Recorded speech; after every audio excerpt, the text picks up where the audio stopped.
Here's the real question. How do dentists like you, who aren't willing to let insurance dictate how you will run your practice, who want to create incredibly profitable practices without sacrificing your time or sanity, how do you create the strategies to ensure your practice not only survives, but thrives in the 21st century? That's the blaring question, and Dr. Steve Schalintz is here to provide the answers. Welcome to Dental Practice Freedom Radio.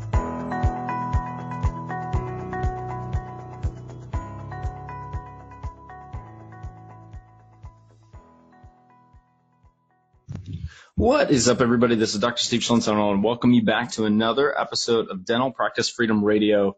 I want to apologize. I had been in the process of a move, so I haven't been able to get up episodes. And it's funny, I recorded a few episodes, and then when I went to go transfer them, I was using a different computer, and they kind of got lost.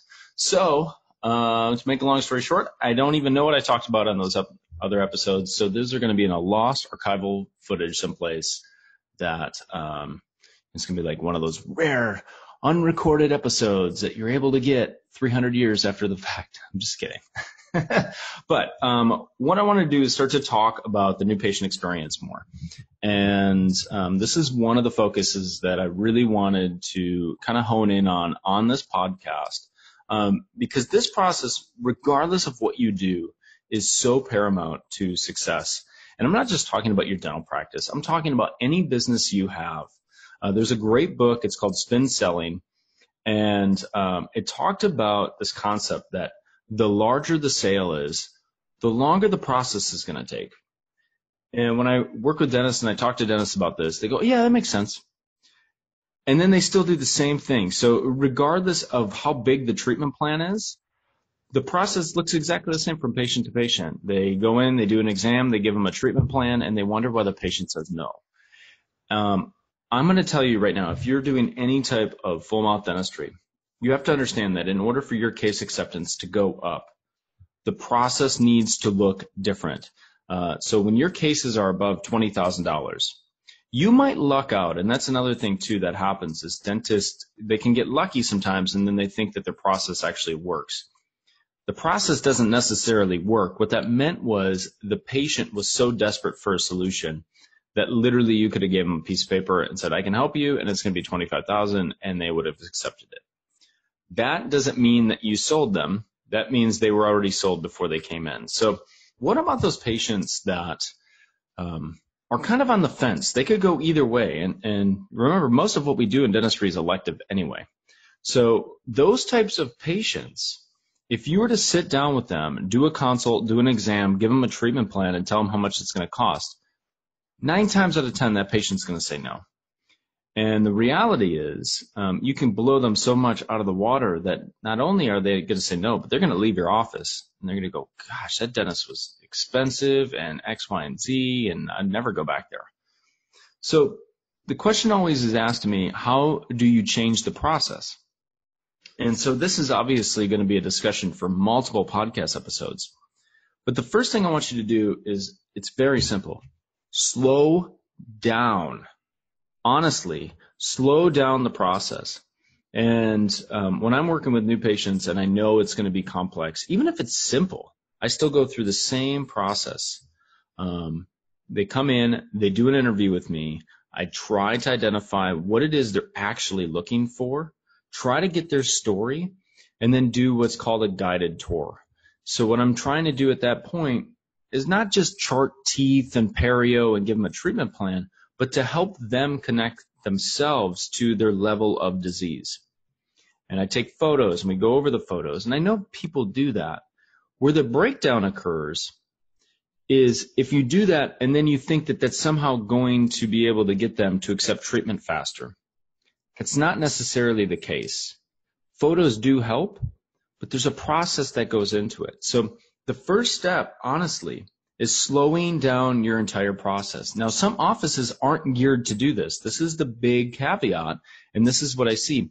Offices now are going so fast because they're so behind the 8 ball with insurance, cutting into their profit, and now they got to see more patients, X, Y, and Z. Just understand that the faster you go, the more patients will say no. It's one of the reasons we will see a shift back. Some patients will get so fed up being in a corporate environment where everything is same-day treatment. And the reason it's got to be same-day treatment is they know if that patient leaves that office, they're probably not coming back. So everything is push, push, push, push, push. You want to pull people into you, right? And you do that through a structure and a system.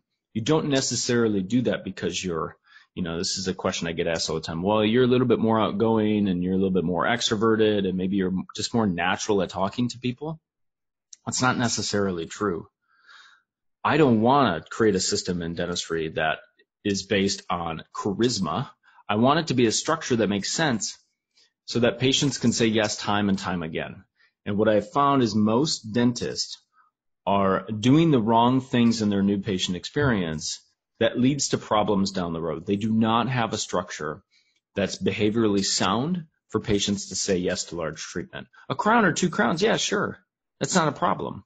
You start to get to full mouth rehabilitations, that's where the system breaks down because what we were taught in dental school actually doesn't work in the real world. I don't know if you're aware of this, but when patients come to your, the dental school and they get treatment done at 33% or 30% of what it typically costs to do dentistry in private practice, it's a lot easier for a patient to say yes to that. And they're in the dental school, so they kind of know what to expect and they know what they're getting into. You get into private practice, there's a ton of different options. In the town that I practice in, for example, there's like 25 dentists for 16,000 people, right? So the reality is if they don't like me, they could go down the street. I'm connected in a building with another dentist. They could literally walk from my door to the next door and see what that dentist offers. So you have to have a process that slows things down, right? And understand, I'm going to talk about this on the next one too, like the follow-up, but you have to understand that they're probably not going to say yes right away, and that's okay. But you have to get them to connect to what is actually going on and have them ask for treatment. So I know that is a loaded statement, and we're going to talk about this in future episodes. I try to keep these short. I could talk about this for hours on why what we do in dentistry does not work when it comes to case acceptance for larger cases. And I'm actually somewhat appalled sometimes with what I see as the dentist thinks that this is somehow going to work, right? Because we're the expert and we know what we're doing and they should trust us. Listen, trust is at an all-time low with healthcare in general. It's not just dentistry, it's healthcare in general. And the reason being, I think, is that patients and the public, although we're eating very unhealthy as a society and X, Y, and Z, we're starting to wake up a little bit and we're starting to question things we never used to question. Like, why is that recommended for me? Why do I need to do this? Why do I need to do this? And when I talk to dentists, sometimes they get offended by what? I'm the expert and I know this. It's good that your patients are engaged. It means you can have a dialogue with your patients, and this is actually really an important thing. So I'm going to dig deep into that, but just understand the first thing you have to do is slow down with your patients. Take extra time, but here's the thing. Take extra time in a systematic way. I'm not just talking about when you have a patient, you're going to slow down and get to learn more about them as a person. That's important, but that's not the be-all, end-all, actually. Having a common rapport is great for about the first 5 minutes, and then you want to get to the nature of the relationship. Why are you actually in that practice? Why are they in that practice? And how are you guys going to help each other get what it is the patient actually wants? That is a key. Right. So hopefully you got some value out of this. As always, you can go to dentalpracticefreedomradio.com and get your free case acceptance master pack. And I highly encourage you to go to dentalsalessecrets.com, register for the webinar, and watch that webinar. I'm going to break down some of these concepts in a lot more detail on that webinar. You're going to have a chance to work with me a little bit further in a program that I have called Dental Sales Secrets, where everything that I'm talking about in this podcast is laid out in a systematic formula so you can actually put this into your practice. So I really, really appreciate you guys listening to this. Hopefully you're getting value out of it. Leave me a ratings and reviews on iTunes. That's always awesome.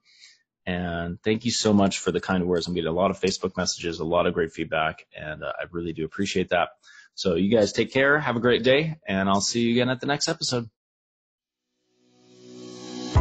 Thank you so much for listening to this episode on Dental Practice Freedom Radio with Dr. Steve Schlintz. We'll see you on the next episode.